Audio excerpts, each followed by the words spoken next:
जबाबदार मी स्वतःनी घेण्यापेक्षा सर्वांनीच माझ्यावरती सोपवली आहे आणि मी ते स्वीकारून मान्य करतो आणि त्याच्यामुळे मी नक्कीच सगळ्यांना तसा आधार आणि मदत करतो. 25 आता गुलाबी रंगच चांगला आहे, गुलाल पण गुलाबीच आहे तर चांगलंच आहे, ते टीका होऊ द्या. आपण काय, मी तुम्हाला आधीपासून सांगत आलो, मी कधी कोणावरती टीका करणार नाही.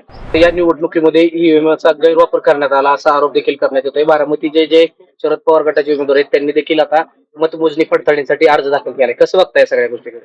मी तुम्हाला सर्वांना एक विनंती करून, तुम्ही पण सर्व आमचेच पत्रकार मित्र म्हणून त्यांना पण एक प्रश्न विचारायला पाहिजे की लोकसभेत तसं काय प्रॉब्लेम का नाही झाला, आणि आता म्हणजे एवढ्या चांगल्या प्रतिसादाने सर्वच महाराष्ट्रातल्या जनतेने महायुतीच्या सर्वच नेत्यांना तिथं प्रतिसाद आणि प्रेम दिलंय, कारण त्यांनी कष्ट घेतलेत, त्यांनी विकास केलाय.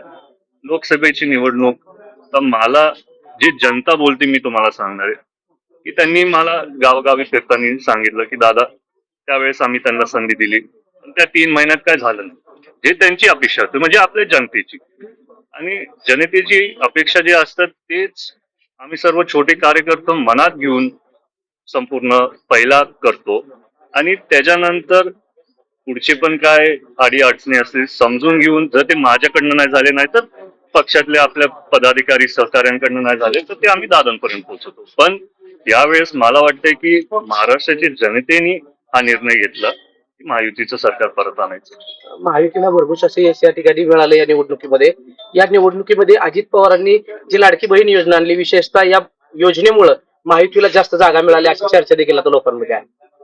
ती चर्चा तर आता होणारच, पण ते नुसतं एक कारण नाहीये. मागच्या 2 वर्षात महाराष्ट्राच्या जनतेने बघितलं आणि बारामतीकरांचं, जसं मी विधानसभेत सांगत आलोय की सर्वच बारामतीकर पूर्ण पवार कुटुंबावरती प्रेम करतात. लोकसभेला ही परंपराच आहे, लोकसभेला ताई, विधानसभेला दादा, तीच तशी आपल्या बारामतीकरांच्या सर्वच कुटुंबांनी पार पाडली आणि मी सर्वांचा खूप खूप त्याच्यासाठीच आभार मानतो. दादा, भविष्यात काय प्लॅनिंग असणार आहे तुमचं आता? कारण आता सांगितलं तुम्ही की 4 लोक नेमणार काय?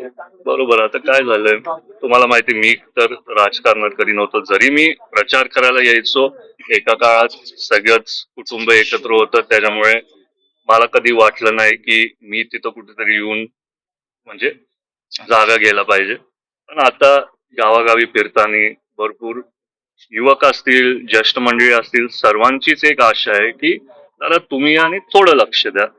पण मी जेव्हा दौरे करत होतो, थोड्या लक्षापेक्षा मला वाटलं की जास्ती लक्ष द्यायला पाहिजे. खूप जे काय अडीअडचणी होते, म्हणजे हॉस्पिटलचे असू द्या, ऍडमिशनचे असू द्या, तिथं आपल्या भावांमधनं थोडं वेळ लागायचा व्हायला, कारण गर्दी खूप व्हायची. त्याच्यामुळे आता तिथं आम्ही 4 लोक ठेवणार आहेत. एक हॉस्पिटलचे काम करायला, एक ऍडमिशनचे काम करायला, एक ओव्हरऑल म्हणजे सगळंच, कोणाचं काय पर्सनल काम असेल, आणि चौथा माणूस बॅकअप म्हणून, म्हणजे कधी काय तिथं कमी नाही पडायला पाहिजे. आणि भविष्यामध्ये आता नगर परिषद असू द्या, झडपी असू द्या, संस्थाचे निवडणुकी असू द्या, त्याच्या सगळ्यांमध्ये मी सहभागी होणार आहे, लोकांना मदत करायला, म्हणजे दादांनी सगळ्यांना म्हटलं आधार होतं देणं. की येणाऱ्या काळामध्ये युवकांना संधी दिली जाईल. अशा पद्धतीने युवकांना स्थानिक स्वराज्य संस्थेमध्ये किंवा नगरपालिकेमध्ये संधी मिळणार. मागच्या सांगत्या सभेमध्ये दादांनी माझा उल्लेख केला की आता ते पण एका काळात युवक होते. पहिल्यांदा दादांच्या समोर मी बोललो. दादांना पण कुठेतरी वाटलं की आता युवकांसाठी मी एक छोटे कार्यकर्ता, त्यांचा कुटुंबातलाच असून त्यांना पण कुठेतरी संधी द्यायला पाहिजे. आणि मला वाटते आता पक्ष पूर्ण राज्यात आणि देशात आपल्याला वाढवायचा आहे. दादांना तर महाराष्ट्र फिरायचंच आहे आणि त्यातल्या त्यात मला पण वाटतं की नवीन लोकांना तिथं संधी मिळायला पाहिजे. त्याच्यामुळे भविष्यात तसंच होईल. येणाऱ्या निवडणुकीमध्ये तुम्ही सगळी जबाबदारी तुम्हीच घेणार आहात. जबाबदार मी स्वतःनी घेण्यापेक्षा सर्वांनीच माझ्यावरती सोपवली आहे आणि मी ते स्वीकारून मान्य करतो आणि त्याच्यामुळे मी नक्कीच सगळ्यांना तसा आधार आणि मदत देईन. शनिवारी नागनागरी सत्कार होतोय, कसं नियोजन असणार आहे? ते पारदादा आणि बाकीचे पक्षातले नेते बघतायत, ते तुम्हाला शनिवारी भेटूच आपण सर्व. गुलाबी रंगावरून टीका होतीये. काय टीका होतात? गुलाबीबाई झाले, दादा गुलाबीबाई झाले, किंवा असं तुम्ही आता सांगितलं की 25 वर्ष गुलाबी रंग टिकणार आहे.